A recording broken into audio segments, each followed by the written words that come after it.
What's up, everyone? We're back with another podcast here. Another day, another podcast. Love that saying. I'm here with my co-podcaster. What's up, guys? It's Sai back at you. Oh, yeah. So we're excited for another episode. We're going to be talking about none other than the Super Bowl. Mm-hmm. What everyone's talking about this weekend. We gotta talk about it. So we're capitalizing on the storylines here. exactly. What storylines? We don't know, but storylines for sure. The 49ers winning the Super Bowl. I mean, hot take. I think Taylor Swift is going to come out for the halftime performance. No, she's not. No, she's not. We'll see. So before we get started, we'd like to give a big special thanks to the Jason Taylor Foundation for giving us this platform and for giving us this equipment and the inspiration to start our own podcast. And with that, let's get into it. Yep. Also, special thanks to the careers in sports at Cypress Bay, of course. Of course. Never forget them. Miss Warnick, love her. Amazing. But, let's get to the meat of this. Oh, yeah. All right. Take it off, Si. Oh, you want me? Yeah. All right. Yeah. Well, where do we watch the Super Bowl, Josh? Well, us who can't pay the ticket prices. Well, the answer to that, Si, is the TV, Yeah. Well, guys, we started doing our research. We wanted to see how much these CBS, NBC, Amazon now. Yeah. What else is there? Fox. Oh, yeah, you got Fox. Yeah. I think that's it. Well, those collective TV marketing Bargaining agreements. Yeah, those channels are paying $10 billion a year. Yeah, for with 11 the years. NFL for 11 years. So they have a 11-year, $110 billion deal, where all of those streaming services they're not all streaming services, obviously. Some of them are cable, but CBS, Fox, and ABC or NBC. CBS, Fox, and NBC actually rotate for the 3 years who actually plays the Super Bowl. Yeah. So this year it was Fox, last year it was NBC. Tomorrow, next year year's will be CBS. Exactly. That's very crazy to think about because it's basically the lottery for getting the Super Bowl on your platform because the ad prices are insane. I mean, it's It's crazy. Millions. Yeah, it was actually $5.6 million, which is insane for a 30-second ad. But the thing is, there's some people who watch the Super Bowl just for the ads. Yeah, too many people watch it just for the ads. Yeah, but they rank the Super Bowl ads, and these companies are really getting a platform, really getting more awareness through these ads because there's so many viewers just tuning in for the Super Bowl, from soccer fans to baseball fans, anybody just. I mean, and for the halftime performance too, to call in sick for work the next day. For sure. But yeah, there's just so many people who are watching the Super Bowl, and it's just a really cool way for the companies to just get as much marketing out there as possible. Yeah, there's maybe hundreds of millions of people watching the game. That's a lot of people. So getting one ad out there for 30 seconds for only $5.6 million, although, $5.6 million is a lot of money. For a small loan of $5.6 million. I mean, you get your message across to a lot of people. And I remember 2 years ago or so, maybe last year, there was a QR code on the screen. Yeah, I do remember that. People are going crazy over this QR code. Oh my God, there's a QR code. And it just builds excitement. Yeah. You really want to see what these ads are all about. It's really the marketing team that makes those ads. And in fact, today we're at a Jason Taylor event for careers in sports, and there is someone who does marketing, and he was talking about the Super Bowl commercials, and it was very interesting. So, if you're a teen that goes to one of the schools that has careers in sports, you might want to join. It's very interesting. But that's besides the point, Si. Yeah, okay. Of course. Money. We got to talk about money. Of course, but basically these $5.6 million for 30 seconds, it's a 3-hour game. The average NFL game lasts around 3 hours, Give or take, including the ads in the football part. And with that, there's so many opportunities for so many ads that CBS, for example, when they had it on the Super Bowl on their platform, 2 years ago. 2 years ago, sorry. But they gained $545 million in TV. So just from the Super Bowl alone, one game, not even including the regular season, the other playoff games, they're getting they're getting more than $500,000. Half a billion. Yeah. Huh? You said half a million. It's Oh yeah, $500,000,000. My bad. yeah, no, half a million is not that much. But $500,000,000. It's Wow. crazy. It's really crazy. It's just crazy to even say, but they're probably recouping a lot of those $11 billion they're paying to the NFL, and obviously gaining profit if they're still doing this because of deals like this, because of games like this. No, I mean the Super Bowl. Even if you don't know football or you're not even in the United States, you know what the Super Bowl is. You're gonna tune in.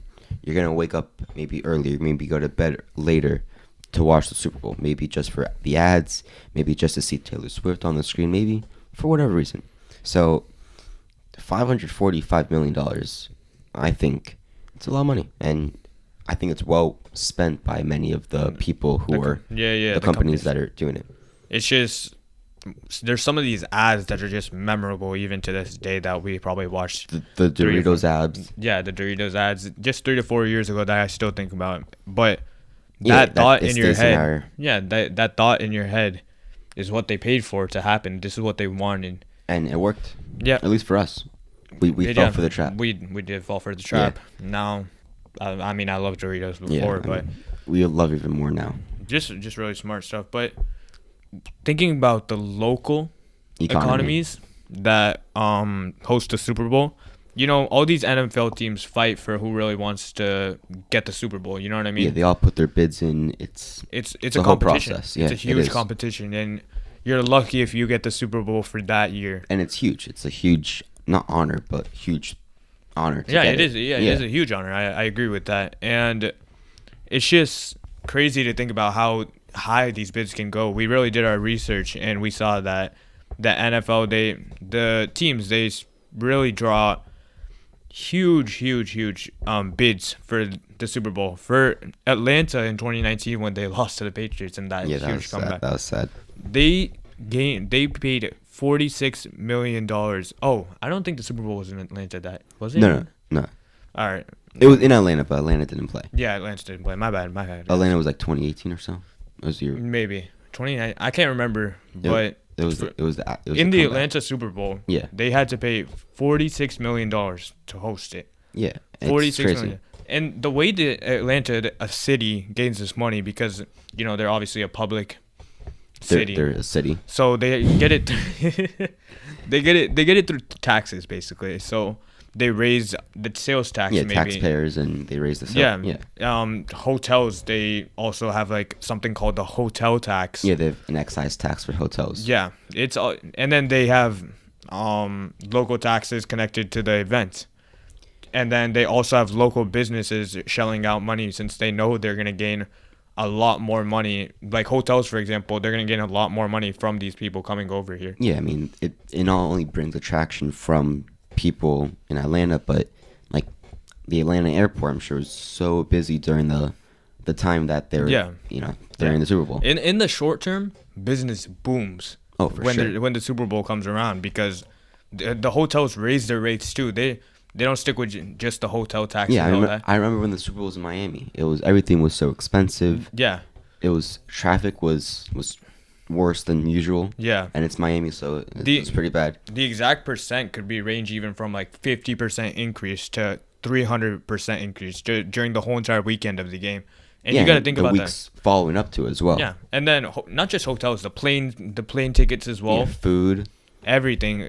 I saw that a round trip flight from New York to Phoenix when the Arizona Cardinals stadium was where the Super Bowl was, it costed over $1,000 to leave Saturday and return Monday. It's crazy. I mean, because most Sunday returns were just sold out for the game. It's crazy to see that for one game people are willing to spend that much to go there. And maybe it's not even their team that's playing in the Super Bowl.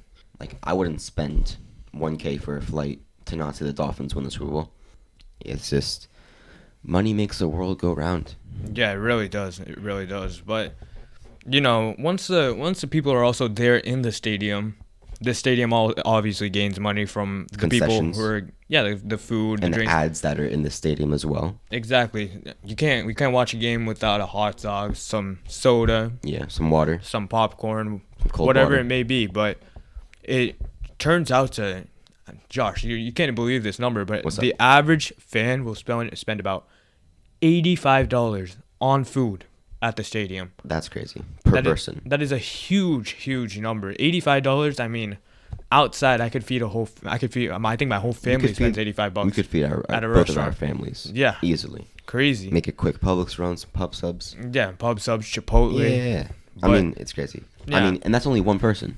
Obviously, inflation is in play there. Yeah, but however, But we, how much we can go it really- we go to the Dolphins games. We don't spend $85 a person. Yeah, it's $16 for a meal for Yeah. one of us, And that's still pretty expensive. So they just Yeah. raised the rates a lot, which is which is obviously again not surprising. They're but- recouping money from what they paid for the bid. So it comes down to, because of these things though, it comes down to, can they actually recoup all the money that they spent for getting the Super Bowl and there?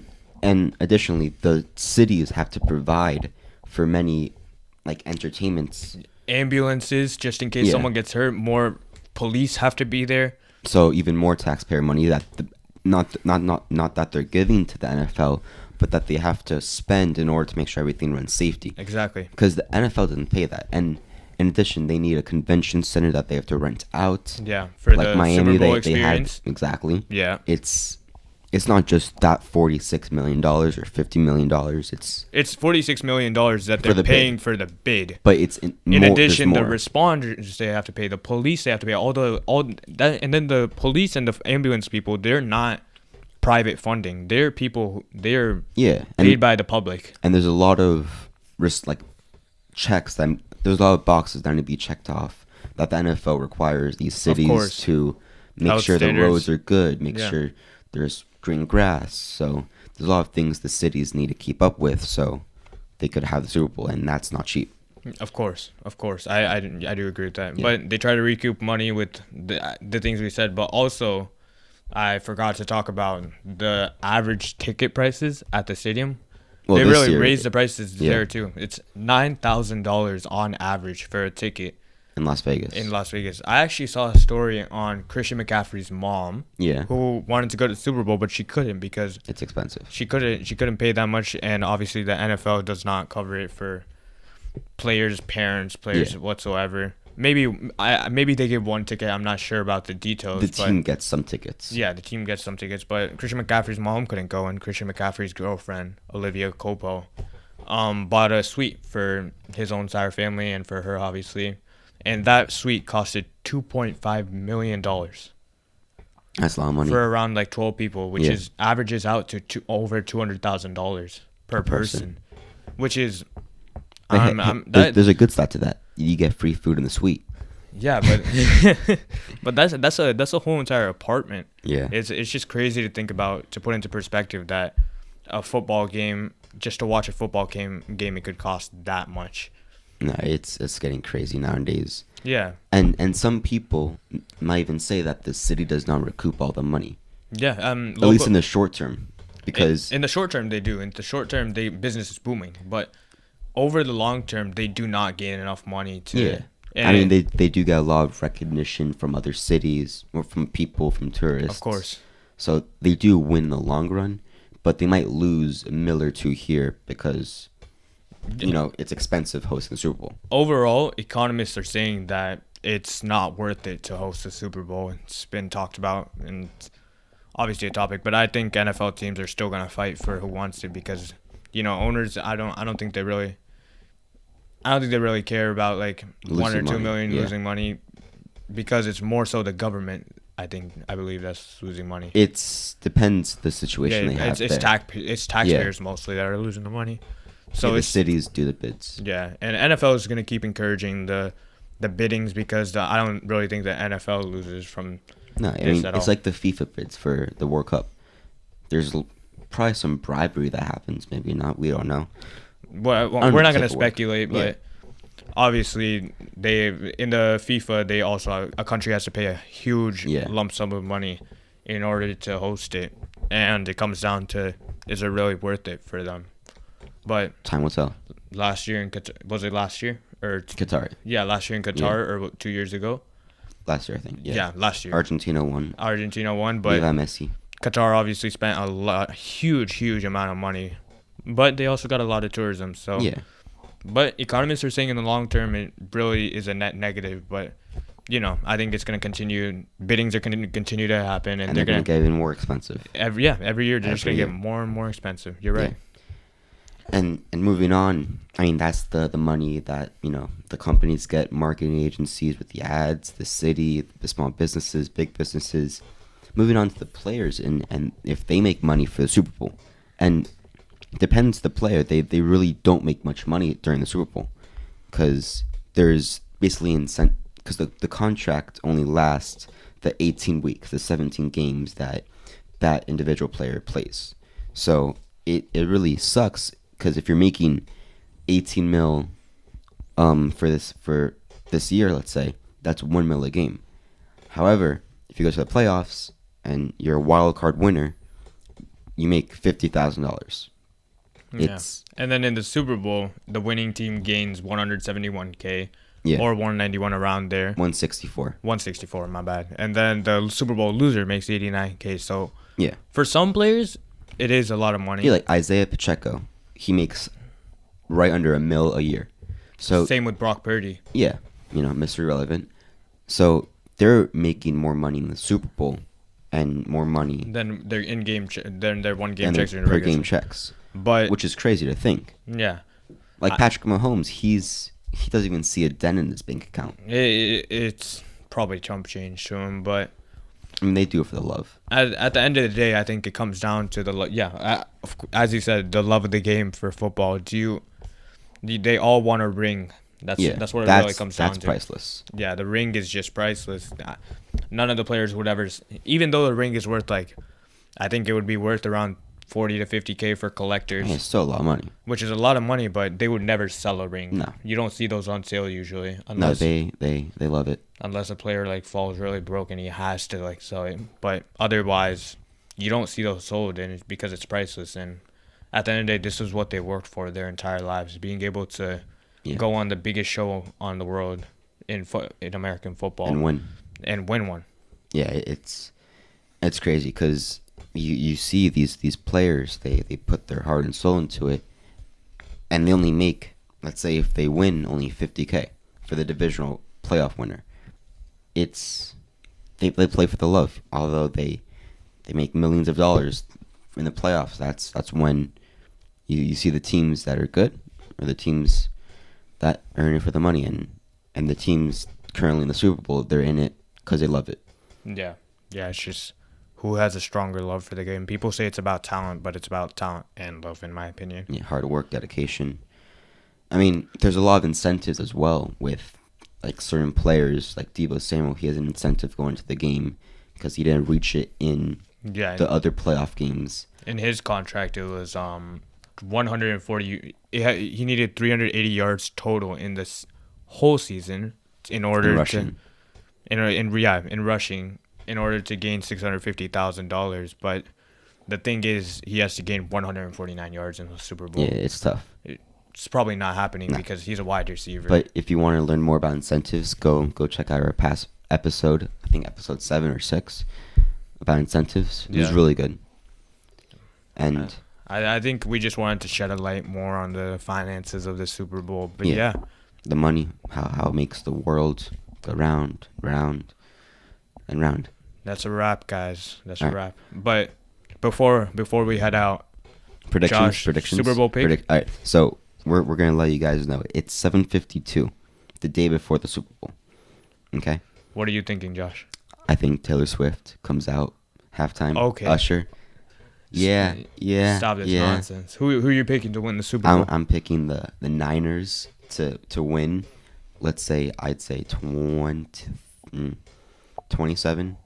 21. No, 27, 24. 27-24. Game-winning field goal by Robbie Gould. I think it's going to be the Niners as well. I do really like the Chiefs. The Chiefs' defense is looking strong this year. Yeah. But at the end of the day, I just don't know if I can trust their wide receivers to come down with the ball like they have in the playoffs. I mean, Marquez has been getting better, but Patrick Mahomes, I know he's going to play like a superstar, but he's amazing. We'll see. Win by 2 points probably. Yeah. That's my pick. Let us know your predictions if you're watching it on YouTube in the comments below. or Spotify. Just think of it in your mind. Yeah. Just we'll be telepathy. Yeah, telepathic. There you go. All right. That's a wrap. Thank you guys.